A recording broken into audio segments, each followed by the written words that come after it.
So you want trees to look realistic, make them reach towards wherever the sun usually goes, wherever they grow strongest. And the shapes are fairly random, but that's generally the rule. So if the sun is always to the tree's left, whatever left side that is, trees are always going to grow to that side. To that side, left, trees go towards that light. And yeah, trees or any kind of plant that rely on photosynthesis, any kind of being, or just thing in general, I guess.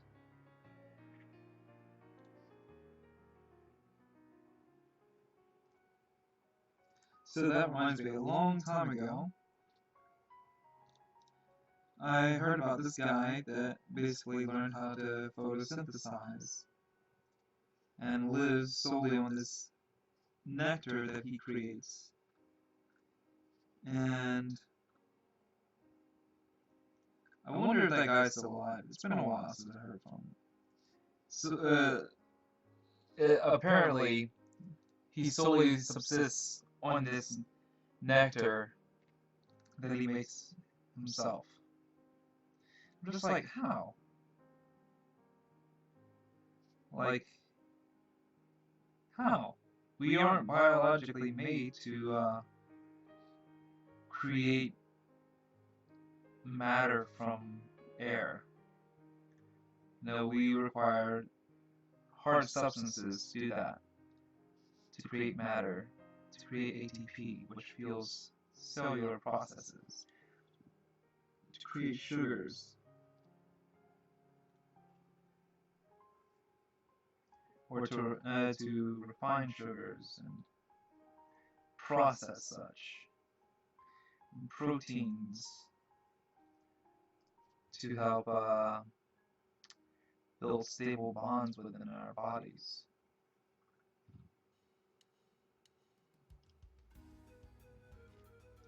And it's crazy. Like, it's gotta be a scam of some sort. It's gotta be. I don't know. I mean, can you imagine being the source of your own nutrition? I think that's crazy. But, you know, arguably, I'm crazy, so.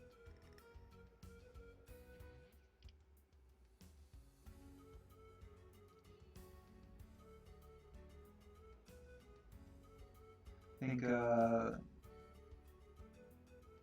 gonna do some stippling.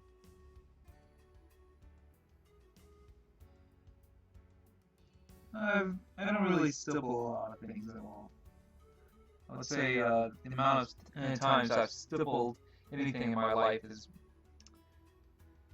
like maybe 4 times. I was gonna say 5, but then I didn't want to be one of those people that always rely on a specific number for quantifying things that are difficult to quantify. Like the number of times you burped or something like that, you know? It's like, yeah, you can, but usually any number that you give is going to be an exaggeration of the number of times that something really occurred. But anyway, I was trying to avoid the number 5. But it was definitely a very low number, probably in the single digits. Because I stipple things so rarely. So what is stippling? Stippling is basically using a bunch of dots to add value. Not to be confused with pointillism, which is creating images from dots. I can't remember the name of the artist that made that really famous, but you have a lot of really good art made from stippling and pointillism, and a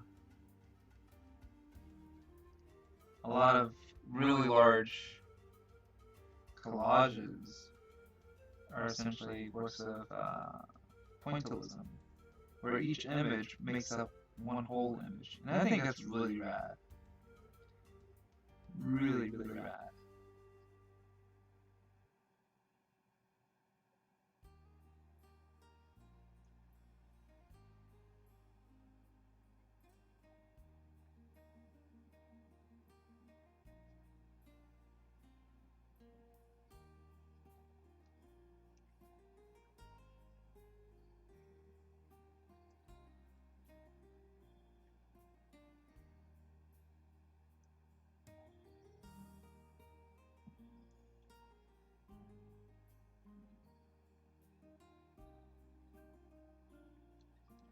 So I've thought a lot about this, and I think I want to get into using oil paints to do paintings. But I'm a bit hesitant because it's a new medium for me. I think I've painted with oil paints number somewhere between -1 and 0. So not a lot of experience. I have a friend who exclusively paints with oil paints, and her stuff is pretty A1. So I'm gonna go ahead and drop this little shout out, his name drop. Look up just Jess Art. You can find her on Instagram and Tumblr and Facebook. She takes commissions. She likes to do mermaid themed things. Dancers. She's a dancer by trade. So, and she loves capturing the human form mid-pose, as it were. So yeah.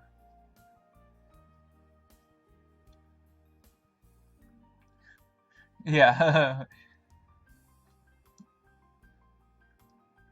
So, but the thing about oil paints and like getting into that medium is that it's a lot of setup. Like you have to actually buy the paints, you have to buy the paint thinner, and a good palette because while you can mix things on the canvas itself, it's generally pretty bothersome to do so.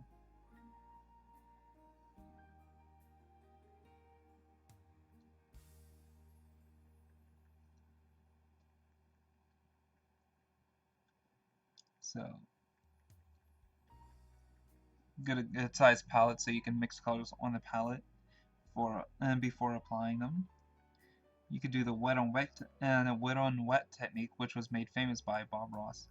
He wasn't the creator of it, but he did make it famous. Uh, his mentor, like, really disliked that. He got all the credit for that. So, I'm gonna do you a homie. I'm gonna do you a solid, homie, and drop that out there. He's Bob Ross wasn't the creator of it, but he did make it famous.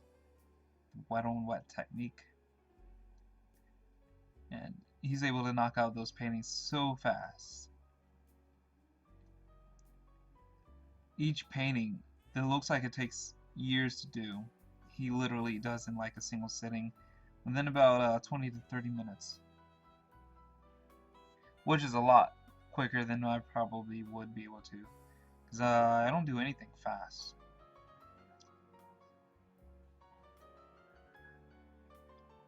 Well, that's not true. I can move fairly quickly when I want to, but on the whole, I'm not a very fast person.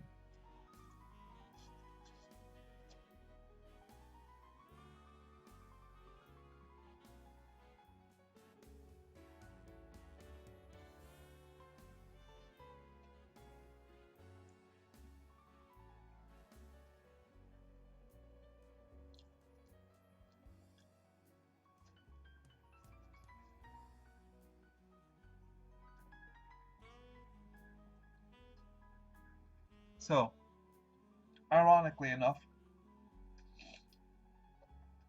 my day/night job, because sometimes I work at night, like tonight, I work at a pizzeria. And I have for like 3 years. And I still really like pizza. I've not gotten tired of it at all.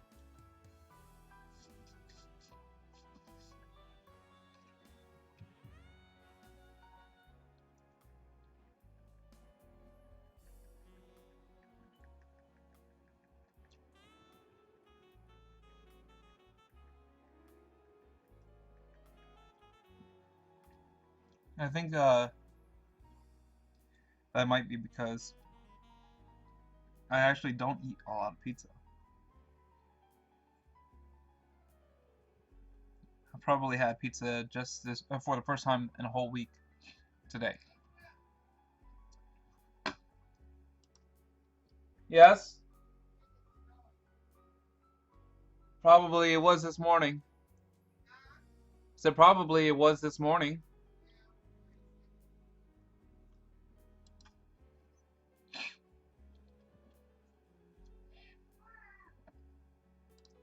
Yes, love you too.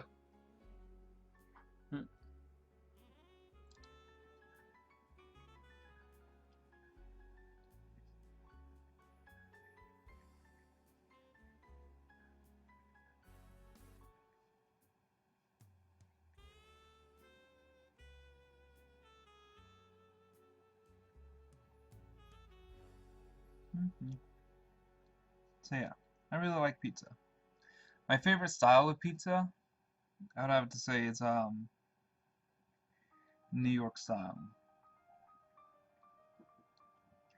I would say also that comparing New York to the Chicago deep dish style is kind of dumb, and I'll explain why. It's because they are very different from each other. So different that I don't consider them the same thing. It's like they both have pizza in the name, but they're kind of not pizzas. They're not the same. I guess it's difficult to explain. Kind of like how even though they're technically from like the same overall family, you wouldn't necessarily call sea monkeys shrimp,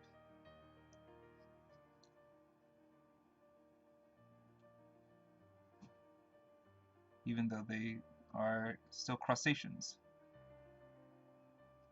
So I wonder, with that said, what kind of pizza do you guys like?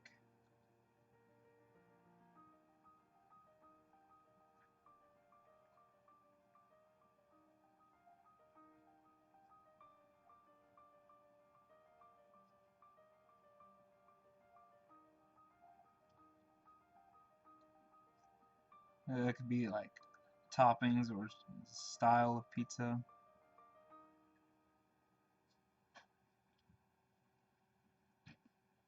I like New York style cheese flavored pizza, just cheese pizza. Sometimes I like it really spicy though. Lots of crushed red peppers, sometimes mixed into the sauce itself. That's really good stuff. I like spicy pizza sometimes.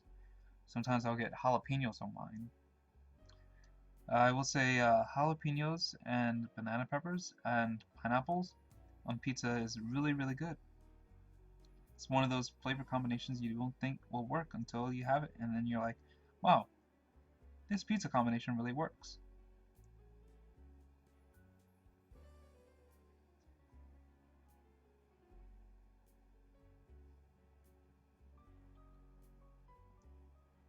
Hmm. Mountain Mike's chicken pizza. We used to have chicken topping at our store, but Little Caesars got rid of that. I think the thing was like nutritional value and it being like too high in calories or something compared to the other toppings that we have. So, but chicken pizza is pretty good. Uh, I'm not crazy about it, but I'll eat it.